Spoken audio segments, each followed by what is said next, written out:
Hi കൂട്ടുകാരെ, ഇന്ന് നമുക്കൊരു വെറൈറ്റി മീൻ കറി ഉണ്ടാക്കാൻ നോക്കിയാലോ. ഇതിൻ്റെ പ്രത്യേകത എന്താണെന്ന് വെച്ച് കഴിഞ്ഞാൽ തേങ്ങയരപ്പോ തേങ്ങാപ്പാൽ ചേർക്കലോ അല്ല, മിൽമ പാലാണ് ഇതിന് ഉപയോഗിക്കുന്നത്. ഇതൊരു പ്രത്യേകമായിട്ടുണ്ടാക്കുന്നതാണ്, സാധാരണ ആരും ഉണ്ടാക്കി കണ്ടിട്ടില്ല. നമുക്ക് ഇതിൻ്റെ ചേരുവകൾ എന്തൊക്കെയാണെന്ന് നോക്കാം. മെയിനായിട്ട് മീൻ, അതിൻ്റെ ഒപ്പം മിൽമ പാൽ, ഇഞ്ചി, വേപ്പില, കുടംപുളി, മുളക് പൊടി, മഞ്ഞൾപ്പൊടി, ഉപ്പ്. ആദ്യം ഒരു പാൻ വയ്ക്കുക, അതിൽ കുറച്ച് വെള്ളം ഒഴിക്കുക. അതിൻ്റെ ഒപ്പം ഈ പറഞ്ഞ പോലെ മുളക് പൊടി, മഞ്ഞൾപ്പൊടി, ഉപ്പ്, വേപ്പില ഇതൊക്കെ ചേർക്കുക. അതിൻ്റെ ഒപ്പം തന്നെ ഒരു ലിറ്ററിൻ്റെ അര പാക്കറ്റ് പാല് ചേർക്കുക. അതിനുശേഷം തീ കത്തിക്കുക. അതിൻ്റെ ഒപ്പം ചേർക്കാനുള്ള കുടംപുളിയും ചേർക്കണം. ഒരു 2-3 അല്ലി കുടംപുളി ചേർക്കുക. തിളയ്ക്കുന്ന വരെ നമ്മൾ ഇളക്കിക്കൊണ്ടിരിക്കണം. അതാണ് ഇതിൻ്റെ ഏറ്റവും വലിയൊരു പ്രത്യേകത ഉള്ളത് കേട്ടോ. കാരണം എന്താ വെച്ച് കഴിഞ്ഞാൽ നമ്മൾ പാല് ഉപയോഗിക്കുമ്പോൾ പാല് പിരിയാനുള്ള സാധ്യതയുണ്ട്.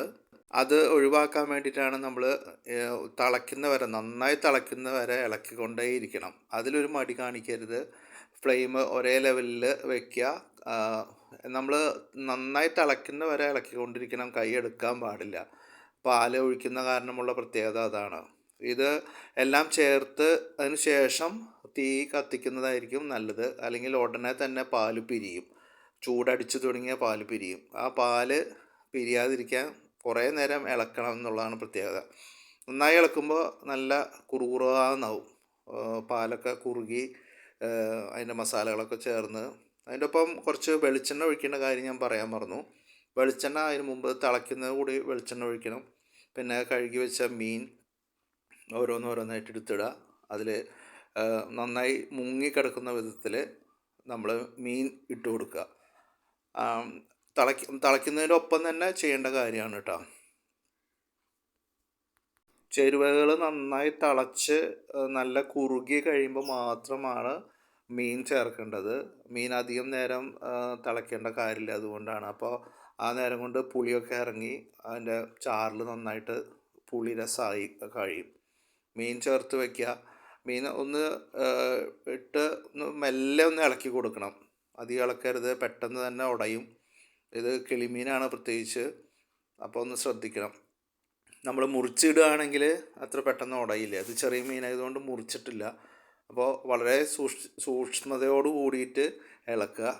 കുറച്ച് നേരം തിളയ്ക്കുമ്പോൾ ഒന്ന് മൂടി വയ്ക്കുക. പിന്നെയും ഒരു 10 മിനിറ്റ് കിടന്നിട്ട് വേണം അത് തുറക്കാനായിട്ട്. തുറന്നിട്ട് അപ്പോൾ ഏതാണ്ടൊക്കെ മീൻ കറിയുടെ പണി നമ്മുടെ പൂർത്തിയായി കഴിഞ്ഞു. അതിന് മേമ്പൊടി എന്ന പോലെ കുറച്ച് വെളിച്ചെണ്ണ ഒഴിക്കുക. അതിൻ്റെ ഒപ്പം കുറച്ച് വേപ്പില വിതറുക.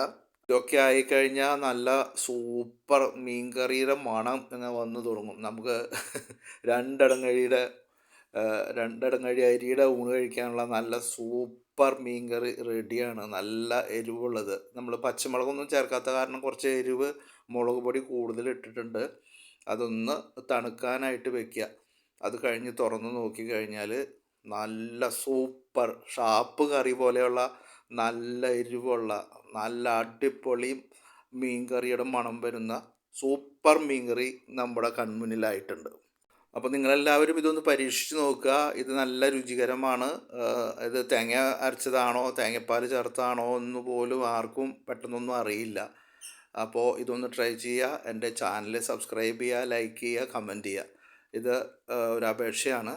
എന്തായാലും ഇനിയും നല്ല നല്ല വെറൈറ്റി വിഭവങ്ങളുമായിട്ട് നമുക്ക് കാണാം. എല്ലാവർക്കും നന്ദി, നമസ്കാരം.